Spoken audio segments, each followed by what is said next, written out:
वो कौन था जो खाना एक काबा को गिराने वाला था? फिर अल्लाह का ऐसा अजाब आया कि उसने रो रो कर अल्लाह से तौबा की और उसी ने सबसे पहले काबा पर गिलाफ चढ़ाने का रस्म शुरू किया। चलिए जानते हैं।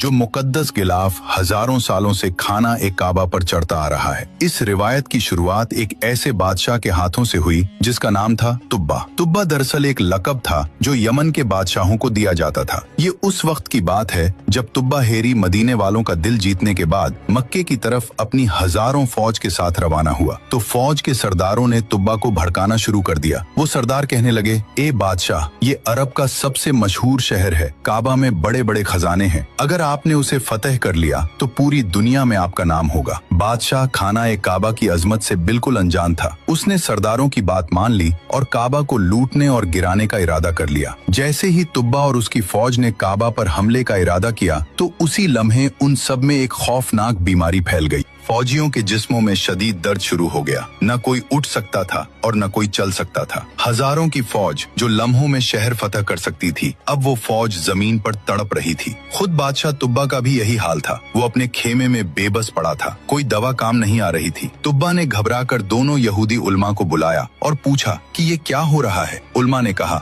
बादशाह, काबा अल्लाह ताला का घर है। हमें पूरा यकीन है जब से तुमने उसे नुकसान पहुँचाने का इरादा किया है, ये अजाब आया है। ये बीमारी उस वक्त तक नहीं जाएगी जब तक ये इरादा दिल से निकाल नहीं देते। तुब्बा ने सच्चे दिल से अल्लाह से तौबा किया और काबा को नुकसान पहुंचाने का इरादा मुकम्मल तौर पर छोड़ दिया। और फिर अचानक मोजज़ा हुआ। बीमारी उसी वक्त खत्म हो गई। पूरी की पूरी फौज चंद लम्हों में बिल्कुल सेहतमंद हो गई। फिर उसी रात तुब्बा ने ख्वाब देखा कि वो बैतुल्लाह को खूबसूरत कपड़ों से ढांप रहा है। सुबह उठकर बादशाह ने यहूदी उलमा को वो ख्वाब सुनाया तो उलमा ने कहा, ये अल्लाह की तरफ से इशारा है, इस घर को गिलाफ पहनाओ। तुब्बा ने फौरन हुक्म दिया। पहले खजूर के पत्तों से काबा को ढांपा गया, लेकिन ये तुब्बा को काफी नहीं लगा। फिर यमन से अपना सबसे कीमती कपड़ा मंगवाया। ये यमन का आला तरीन सुर्ख और सफेद धारियों वाला कपड़ा था जो सिर्फ बादशाहों के लिए बनता था। इस कीमती कपड़े को बड़े अदब और एहतराम के साथ काबा पर चढ़ाया गया। ये तारीख का पहला गिलाफे काबा था। फिर उसने काबा का दरवाजा बनवाया और उसकी चाबी बनवाई और उसी दिन से काबा को गिलाफ चढ़ाने की रिवायत शुरू हुई जो आज तक जारी है। सुभान अल्लाह। अल्लाह ताला हमें भी काबे का गिलाफ चूमना नसीब फरमाए। कमेंट में आमीन जरूर लिखें।